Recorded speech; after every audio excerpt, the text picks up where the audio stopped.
Muraho neza abakunzi bacu, tubahaye ikaze ku rukuta rwacu rwa duhugurane. Mbere na mbere mbifurije kugira amagara n'amagana aho muri hose. Amambere twabagejeho ko tuzajya ducukumbura umuco tukamenya amateka ndetse n'imvugo zagiye ziba rurangiranwa abakurambere bacu bakoreshaga mu mihigo ndetse no mu biganiro bisanzwe, twifashishije insigamigani ndetse n'imigani. Uyu munsi ikiganiro cyacu kiribanda ku migani. Twabateguriye imigani 10 ishingiye ku nda. Ntabwo ari inda, ahubwo ni inda. Iyi migani 10 iratwigisha uburyo twagombye kubaho ndetse no kubana n'abandi. Reka dutangire. Umugani wa mbere nuvuga ngo inda ibyara abapfu ntigira imisonga. Inda ibyara abapfu ntigira imisonga. Bishatse kuvuga iki?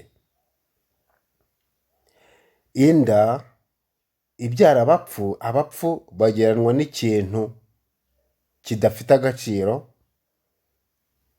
noneho ntigira imisonga ikagereranwa n'uburyo umugore wabyaye umupfu atagize ababara na gatoya, atigeze ababara, atigeze agira imisonga. Iyi mvugo ijimije ishatse kuvuga ko iyo ubonye ikintu utiyushye akuya ntikikugirira akamaro, ntikigira agaciro. Bishatse kuvuga ngo inda ibyara abapfu cyangwa se inda ibyara umwana utagufitiye akamaro, utakubereye umwana mwiza, ntigira imisonga. Ndumva rwose byumvikana aho ngaho. Umugani wa kabiri, indi gutoza kuba gito hati ikaba ariyo ikujya imbere. Ngo indi gutoza kuba gito hati ikaba ariyo ikujya imbere. Bishatse kuvuga iki? Inda mu kugutoza kuba gito ni igihe igutoza kuba igisambo. Hato rero ikaba ariyo ikujya imbere. Iyo ubaye igisambo ntiwibuka abandi, ushobora kugira gutya inzara yakurya ahubwo ukajya gusaba uwo wimye. Rero niho bavuga ngo indi gutoza kuba gito, hato ikaba ariyo ikujya imbere. Inzara ishobora gutuma usaba uwo wimye. Umugani wa gatatu, indi iri mu busa ivugisha ubundi. Indi iri mu busa ivugisha ubundi.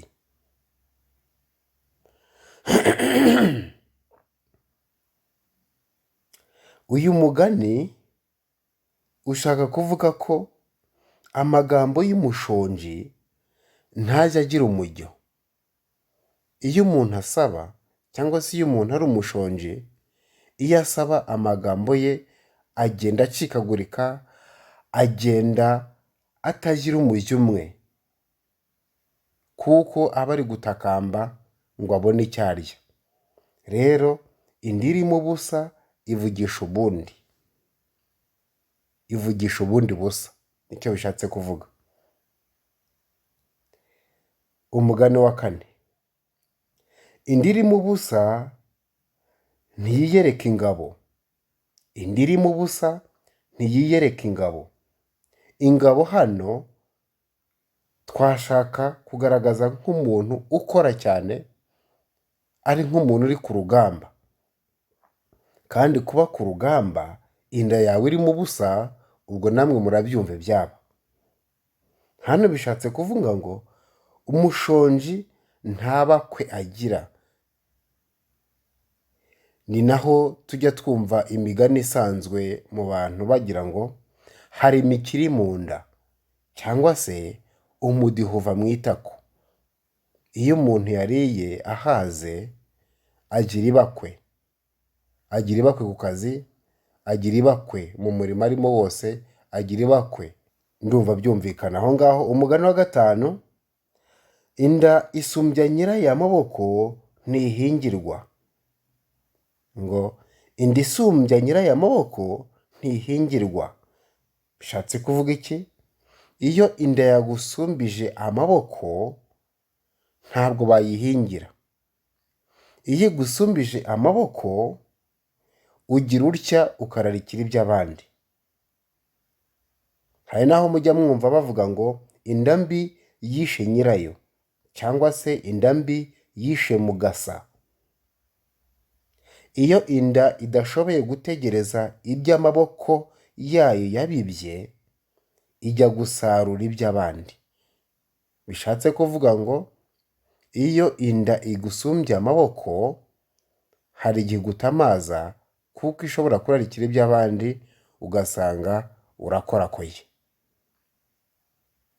Aha ngaha murumva ko itwigisha gutegereza twihanganye ibyacu, ntiturarikire iby'abandi, ntitugire akaboko karekare.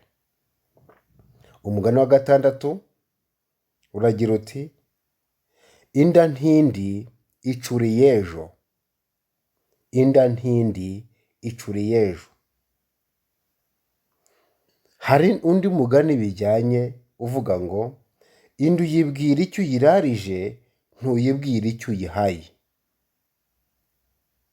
Burya ni byiza ko ugomba kuzigamira h'ejo, nturire aho ngaho, kuko inda uhaye uyu munsi n'ejo irakubaza. Urumva ko itwigisha kwizigamira. Umugani wa karindwi uragira uti, inda y'undi itera induru ntibabimenye. Ni nk'ahandi mujya mwumva ngo uwicaye mu gacucu n'agacuma ntamenya ko riva. Ibyo birumvikana rwose. Iyo umuntu ameze neza yumva ko n'abandi bameze neza, kandi atari ko bimeze.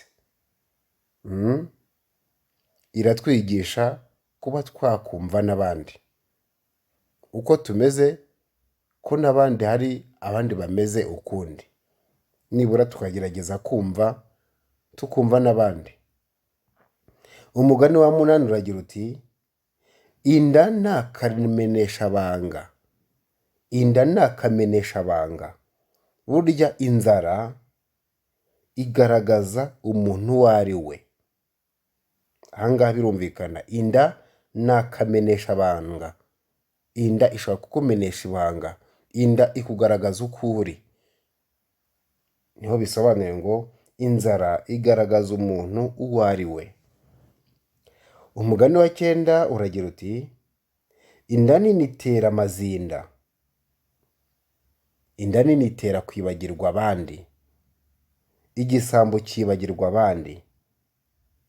Aha ngaha bishatse kuvuga ngo umuntu ufite ubusambo, umuntu ufite ubugugu ntiyakwibuka abandi, ntiyamenya ko abandi bashonje.